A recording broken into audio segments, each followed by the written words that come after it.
So we all know what some of the most influential philosophical ideas are, right? It's like the theory of forms, utilitarianism, existentialism, social contract theory. We know that these ideas have had massive impacts on how we view the world.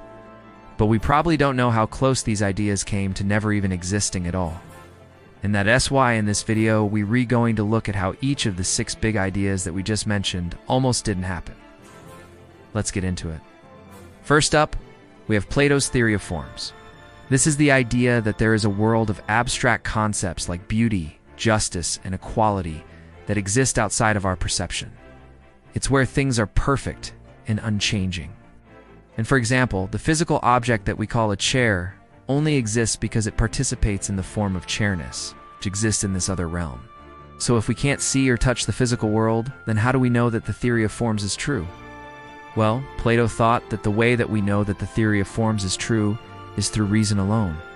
We can use reason to deduce the existence of the forms just by thinking about them. So, for example, if we start thinking about the concept of a chair, we will eventually come across the conclusion that all chairs must share certain characteristics. If they're not chairs, they can't have 4 legs or a backrest. This means that there must be an abstract concept of chairness that all chairs participate in. And this is the same for everything else as well.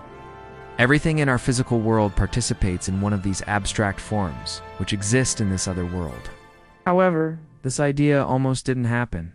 You see, Plato was greatly influenced by the pre-Socratic philosopher Parmenides, who put forward his own theory about how we entrust our senses because they deceive us all the time. And Plato agreed with this assessment of our senses, but he wanted to go further than Parmenides did. And so while Parmenides argued that we should instead rely on pure reason and logic, Plato argued that we could also use our imagination in order to access the forms.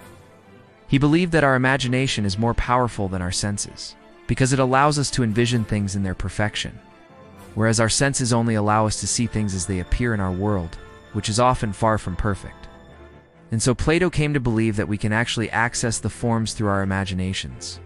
So the theory of forms almost didn't happen because Plato decided to go beyond the teachings of his teacher and try to incorporate our imagination as a tool to access these abstract concepts.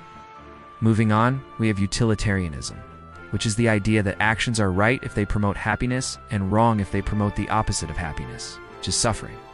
Utilitarianism almost didn't happen because Jeremy Bentham, one of the founders of the philosophy, almost didn't make it out of childhood. His father was a wealthy man who wanted his son to follow in his footsteps and become a lawyer.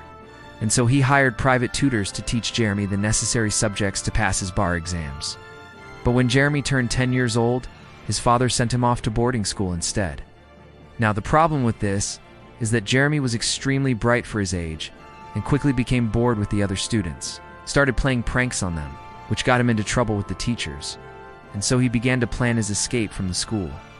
When he was 13, he managed to escape and live on his own for a few months. Eventually, his father found him and brought him back home. But after this point, Jeremy was never sent to school again. Instead, he was tutored at home under the watchful eye of his father. And this arrangement lasted until Jeremy was 21 years old. At this point, his father had passed away, leaving Jeremy a sizable inheritance. And now, free from any obligations, Jeremy devoted his life to studying philosophy and writing about it. And so if it was for his father's unorthodox decision to send his son to boarding school, then Jeremy might not have had the opportunity to write the book that founded utilitarianism. Next up, we have existentialism, which is the idea that humans are free and responsible for creating meaning in an absurd universe. Existentialism almost didn't happen because Jean-Paul Sartre nearly became a Catholic priest, you see. Jean-Paul Sartre was born into a family that was very involved with the church. His mother was deeply religious, and his father was even a mayor of a small town. And so Jean-Paul was expected to follow in their footsteps and dedicate his life to the church. So when he went to university, he studied to be a philosopher and a theologian. But as he studied theology, he grew to despise what he was learning. In fact, he grew to despise pretty much everything that he learned at university, and this led him to drop out and join the army. There he rose to the rank of sergeant and fought in World War I, but in 1916, he was seriously injured in a gas attack and spent months recovering. During this time, he met a doctor named Simone de Beauvoir, who would become his life partner and co-author of existentialist philosophy. And so if it wasn't for the unexpected turn of events that led him to drop out of university, join the army and meet his life partner, then existentialism might not have ever happened. Next up, we have social contract theory, which is the idea that people are born in a state of nature and then choose to give up some of their freedoms in exchange for the protection of a government. Social contract theory almost didn't happen because Thomas Hobbes almost died of plague when he was young. See, Thomas Hobbes was born during the English Civil War, which led to him and his family having to flee London several times. But eventually the war ended and things settled down. That is, until the plague hit London in 1665. The plague killed around 25% of London's population, including many of Hobbes' friends and colleagues. But luckily, Thomas Hobbes was able to survive the plague, which left him thinking about the human condition.